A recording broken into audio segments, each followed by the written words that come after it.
Welcome to the Fasting Podcast, Wow, Wellness and Optimal Weight. I'm your host, Julie Phillips, certified natural health professional, bringing you episode 151, Cholesterol and Fasting.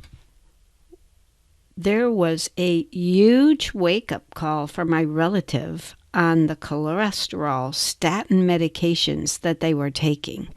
In December of 2022, which is just a little over a year ago from when this podcast is being recorded, there was a clinical study published in a peer-reviewed journal, meaning that other doctors proved that it was correct.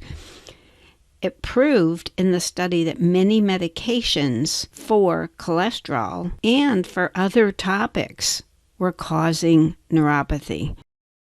There were a couple of astute neurologists who decided to make this more well-known instead of just being hidden in a journal, and they went on YouTube to expose it and suggest a natural approach. What shocking news this was for my relative that was experiencing symptoms like the feet being numb, burning, pain, etc. The medications named span several categories, and the worst offender was in the category of statins for cholesterol, and the top medication for being the offender was the one this person was taking. In the exposing video, the astute doctors named two alternative meds, but those, when searched on the internet, also had terrible negative side effects. So it was like, what are the real options here for the relative? The video motivated this person to make very serious lifestyle changes. What did they suggest to change the picture of what had been happening for a long time? How could this transition be made? Natural ketogenic diet, intermittent fasting, and exercise. This relative has finally gotten motivated to tackle these concepts, even though it's a senior citizen who was sworn off of dieting for years and had not exercised for many years and didn't know the first thing about intermittent fasting. Interestingly, another relative with creeping cholesterol and triglycerides that was not taking a medication also regained the willpower that they had lost years earlier. Just being inspired by it happening to someone else gave them the willpower they were lacking because they didn't want to go down that road. The missing link that many people lack in improving their health and their weight is willpower. So willpower to make a plan, stick to it for, let's say, 90 to 120 days, then perhaps an easier plan to maintain, but both an all-natural approach. Why is intermittent fasting a key part of the plan? One can force the body to burn toxin-laden fat from within the arteries, around the cells, and bogging down vital organs like the liver with excess visceral fat. The fasting component may be a key to success of getting where you want to be with this topic. By giving the body many hours to deplete the glycogen stores, the excess carbs and sugar in the body that are in the muscles and liver surrounded by big water molecules, that's key. So the body has to deplete that before it can break down stored fat. Enough protein can secure muscle mass, so that is not used for energy. An easily digestible protein, I might add. And one can force the body to break down the stored fat to use it for energy even while we sleep. Personally, I suggest a 6-hour eating window, perhaps noon to 6 p.m., so it covers a couple of meal times in case one wanted to eat out with friends or family. With 2 low-carb natural meals, plenty of low-carb vegetables, get that fiber, get those nutrients, easy to digest protein, as I said, and there have been previous episodes on how much protein.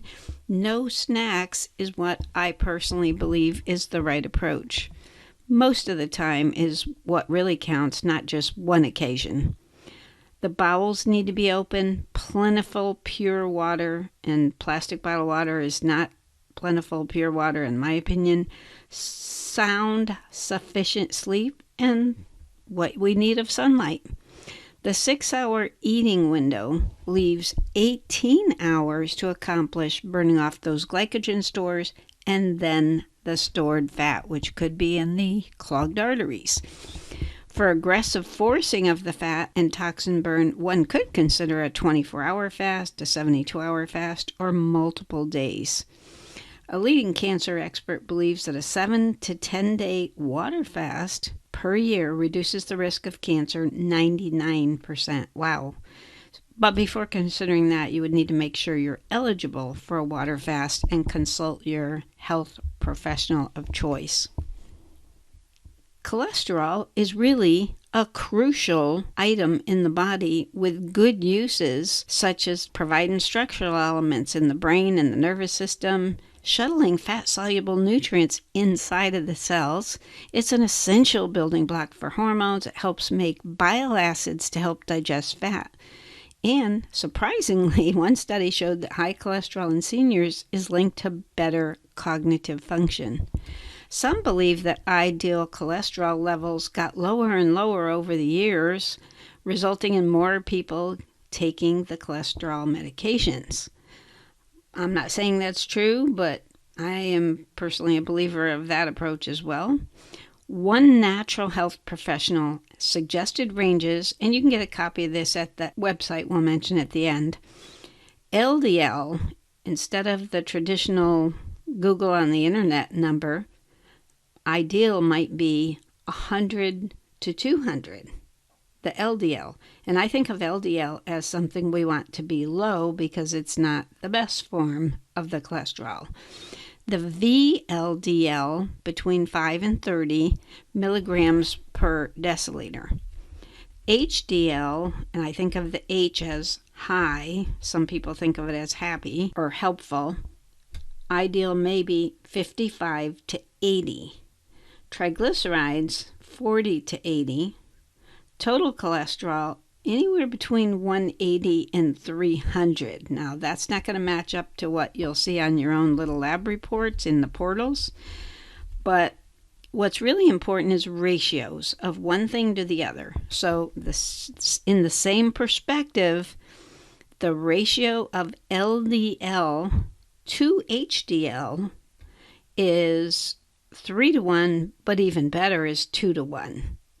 So if you take your HDL number, let's say it's 60, and you double it 120, that might be ideal if that were your range. Triglycerides to HDL is an important ratio, and in the same natural perspective, 2 to 1 or less, and with it being excellent if you had 1 to 1. So your triglycerides and HDL, if they were the same, let's say 60, that would be deemed by this perspective as excellent.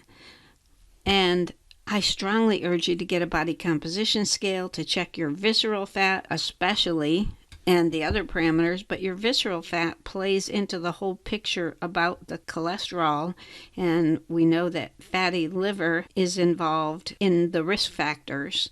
So definitely, and the liver is involved with handling the cholesterol. So definitely eat natural foods to help with your cholesterol and triglycerides. There are certain foods that are better than others. And get and use your maximum willpower to make a plan and stick to it. So, do more homework on the topic, share it with other people, because even other young people have parents and grandparents that are at risk on these medications. And with renewed willpower, if you decide that you or a loved one's going to make a plan and execute it, kind of keep track of your progress and make sure you get back on the body composition scale. Check your visceral fat, make sure it's going down. By the way, I love a special form of glutathione that goes right into your bloodstream, not through the digestive tract, because on me personally, not only does glutathione help the liver, but it actually reduced twice in testing my visceral fat quickly in a matter of 1 week and 2 weeks. And the triglycerides, keep track of those too and compare to the natural perspective that I shared with you, or another one if you favor one on the internet of what levels natural health professionals think are the best. For questions or feedback, email me, julie@jpwowprograms.com, and that's where you can find the slides that are used in this video on that website, jpwowprograms.com.